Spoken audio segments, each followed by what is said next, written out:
Welcome and जय Hind dear friends. तो स्वागत है आपका आपकी अपनी यूट्यूब चैनल एनटेक स्टडी पर। तो आज की इस वीडियो में डिस्कस करने वाले हैं मानव शरीर क्रिया विज्ञान। देखिए इसकी स्पेलिंग मैंने पूरी लिख नहीं पाई। ह्यूमन साइकोलॉजी, साइकोलॉजी की स्पेलिंग क्या होती है? PHSIOLOG, ठीक है, PHSIOLOG। साइकोलॉजी की स्पेलिंग सी से स्टार्ट होनी चाहिए वैसे, हैं, लेकिन यहाँ पे सी साइलेंट होता है, पी से स्टार्ट होती है, ठीक है। तो डिस्कस करते हैं इसके क्वेश्चंस को। आशा है मुझे कि आपकी नई साल अच्छी गई होगी। तो देखिए क्वेश्चन नंबर फर्स्ट ने क्या रखा है? नवजात शिशुओं में हड्डियों की संख्या लगभग कितनी होती है? नवजात शिशुओं में हड्डियों की संख्या लगभग कितनी होती है? तो इसका आंसर है आपका 300। कितनी होती है? 300। इसमें मैंने आंसर भी लिख रखे हैं। मनुष्य की खोपड़ी में कितनी अस्थियां होती हैं? मनुष्य की खोपड़ी में कितनी अस्थियां होती हैं? तो ये होती हैं आपकी 8। कितनी होती हैं? 8। देखिए क्वेश्चन नंबर नेक्स्ट ने क्या रखा है? मनुष्य के शरीर में पसलियों के कितने जोड़े होते हैं? तो मनुष्य के शरीर में पसलियों के जोड़े होते हैं 12। कितने? 12। शरीर की सर्वाधिक प्रबल अस्थि कौन सी है? शरीर की सर्वाधिक प्रबल अस्थि कौन सी है? तो जबड़े की में। कहाँ पर? जबड़े में होती है, ठीक है।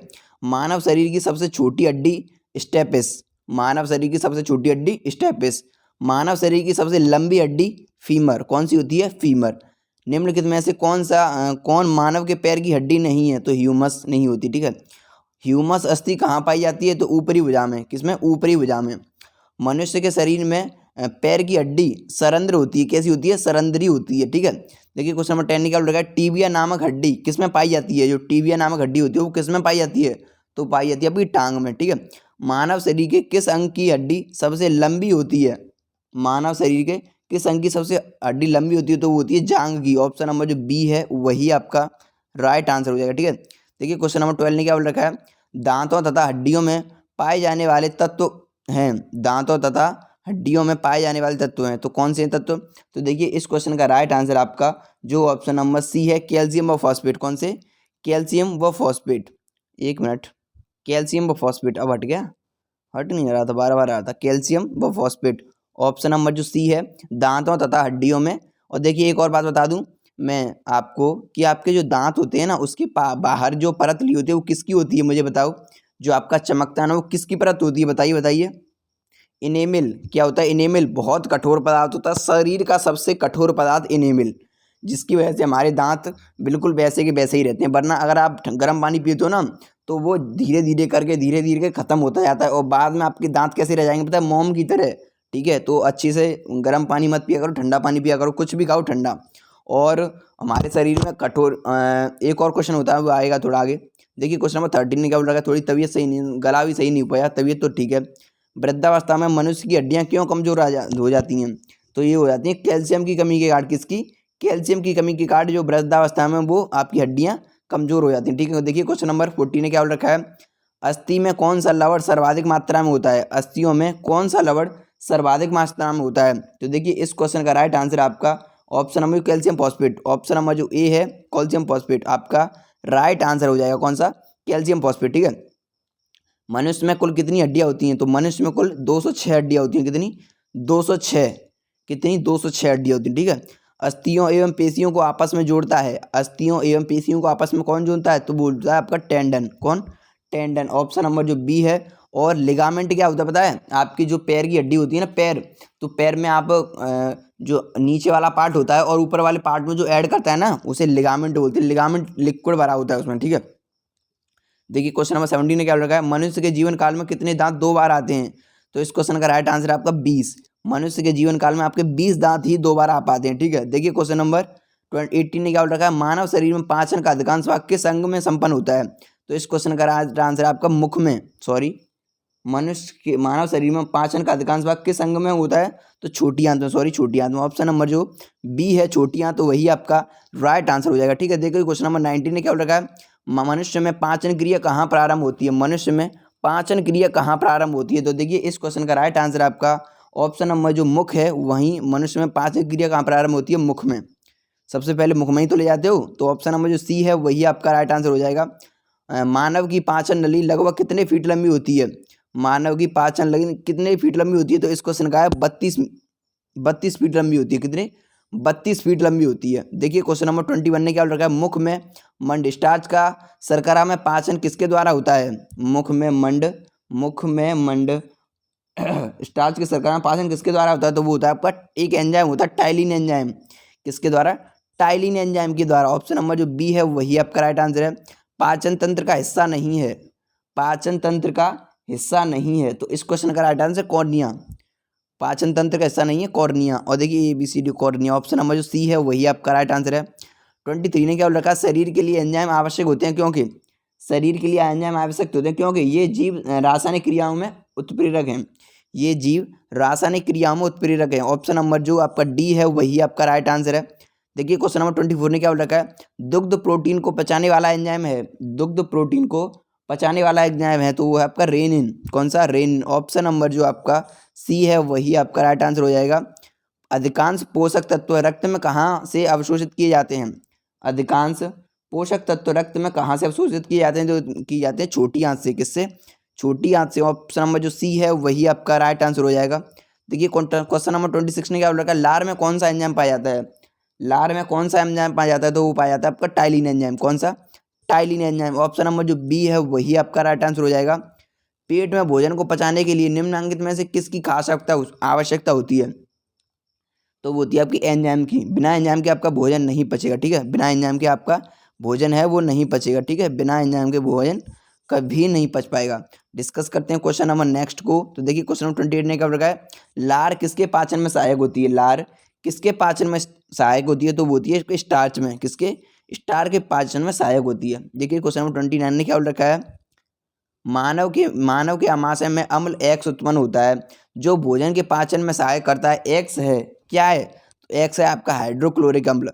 एक्स क्या होता है? हाइड्रोक्लोरिक अम्ल आपके पाचन में सहायता करता है। ठीक है, आपके बताइए पेट की नली होती है उसकी चारों तरफ कौन सी तरी लगी होती है? ये तो बहुत खतरनाक अम्ल है, ये तुम्हारे शरीर में भोजन तो म्यूकस क्या बोलते हैं उसे? म्यूकस। म्यूकस की एक परत होती है जो हमारे शरीर के चारों तरफ लगी रहती है। अगर आप ज़्यादा खाना खा लेते हो तो बोलते हो ना एसिडिटी हो रही है, तो उसमें से थोड़ा थोड़ा लिख कर आपकी जो खाने की नली होता है उसमें ज़्यादा आपको जलन बढ़ती है फिर। ठीक है, तो देखिए क्वेश्चन नंबर 13 ने क्या बोल रखा है? मानव शरीर में भोजन का रक्त द्वारा अवशोषण कहाँ सर्वाधिक होता है? तो वो होता है आपका छोटी आंत में। किसमें? छोटी आंत में। ऑप्शन नंबर जो सी है वही आपका राइट आंसर हो जाएगा। देखिए क्वेश्चन नंबर 31 ने क्या बोल रखा है? प्रोटीन का पाचन कहाँ से प्रारंभ होता है? प्रोटीन का पाचन कहाँ से प्रारंभ होता है? तो वो होता है आपका उदर से। किससे? उदर से। ऑप्शन नंबर जो आपका डी है वही आपका राइट आंसर हो जाएगा। आमाशय द्वारा स्रावित रस भोजन को आसानी से पचा लेते हैं, लेकिन आमाशय स्वयं पाचकों रस को अप्रावित रहता है। क्योंकि आमाशय की दीवार श्लेष्मा की द्वारा सुरक्षित रहती हैं। आमाशय की दीवार श्लेष्मा के द्वारा सुरक्षित रहती हैं, या म्यूकस के द्वारा। किसके द्वारा? म्यूकस के द्वारा भी। ठीक है, ऑप्शन नंबर जो ए है वही आपका राइट आंसर हो जाएगा। देखिए पचे हुए भोजन के मौजूद विषैले पदार्थ का अंग कौन सा अंग चूषण करता है? तो ये होता है यकृत। कहाँ? यकृत। तो ऑप्शन नंबर जो डी है वही आपका राइट आंसर हो जाएगा। पेप्सिन है 34 में क्या बोला? पेप्सिन क्या है? तो पेप्सिन आपका एक एंजाइम। क्या है? एंजाइम। ऑप्शन नंबर जो ए है वही आपका राइट आंसर हो जाएगा।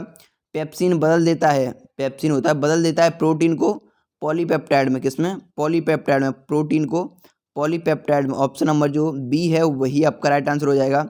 देखिए क्वेश्चन नंबर 36 ने क्या बोला? पाचन क्रिया में प्रोटीन निम्नलिखित में से किस पदार्थ में बदल जाते हैं? पाचन क्रिया में प्रोटीन निम्नलिखित में से किस पदार्थ में बदल जाते हैं? तो अमीनो अम्ल। किसमें? अमीनो अम्ल। ऑप्शन नंबर जो सी है वही आपका राइट आंसर हो जाएगा। निम्नलिखित में से वह अंग कौन सा है जो मानव शरीर में ग्लाइकोजन के रूप में हाइड्रोकार्बोनेट को जमा करता है? ग्लाइकोजन के रूप में हाइड्रोकार्बोनेट को जमा करता है, तो वो है आपका यकृत। ऑप्शन नंबर जो डी है वही आपका राइट आंसर हो जाएगा। ठीक है, देखिए क्वेश्चन नंबर 38 ने क्या बोल रखा है? पित्त निम्न में से किसके द्वारा पैदा होता है? पित्त निम्न में से किसके द्वारा पैदा होता है? तो वो होता है आपका यकृत के द्वारा। किसके द्वारा? यकृत के द्वारा। देखिए क्वेश्चन नंबर 39 ने क्या बोल रखा है? पित्त जमा होता है, पित्त जमा होता है तो कहाँ जमा होता है? यकृत में। ऑप्शन नंबर जो सी है वही आपका राइट आंसर हो जाएगा। ठीक है, देखिए क्वेश्चन नंबर 40 ने क्या बोल रखा है? पित्त का प्रमुख कार्य है, पित्त का प्रमुख कार्य वसा का पायसीकरण। वसा का पायसीकरण। ऑप्शन नंबर जो सी है वही आपका राइट आंसर हो जाएगा। ठीक है, देखिए क्वेश्चन नंबर 41 ने क्या बोल रखा है? सर्वप्रथम रक्त परिसंचरण तंत्र का अध्ययन किसने किया? सर्वप्रथम रक्त परिसंचरण तंत्र का अध्ययन किसने किया? तो वो किया था आपके हार्वे ने। हार्वे ने। भाई गला इतना खराब है, दिक्कत बोल भी नहीं आ रहा। पेस मेकर का संबंध है हृदय से। 42 का डी ऑप्शन नंबर। ठीक है, हृदय से आपको पता है कि पेस मेकर आपके शरीर में जो करंट आपका दिल धड़कता है किसकी वजह से, आपके शरीर में एक लाइट इलेक्ट्रिक करंट है, वो उसे बोलते हैं पेस मेकर, धड़कता है धीरे धीरे करंट छोड़ता है वो, ठीक है। देखिए क्वेश्चन नंबर 43 में क्या बोल रहा है, पेस मेकर का कार्य है मूत्र बनाने का नियमन, पाचन क्रिया करने, दिल की धड़कन प्रारंभ करना। ऑप्शन नंबर जो सी है वही आपका राइट आंसर हो गया, दिल की धड़कन को प्रारंभ करना, ठीक है, दिल की धड़कन को प्रारंभ करना।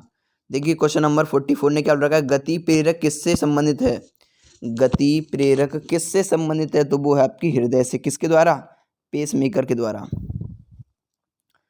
देखिए 45 ने क्या बोल रखा है, निम्नलिखित में से किन की भित्तियों पर रक्त द्वार डाले गए दबाव को रक्तदाब कहते हैं, तो धमनी, किन के द्वारा, धमनी पर डाले गए दबाव को रक्तदाब कहते हैं।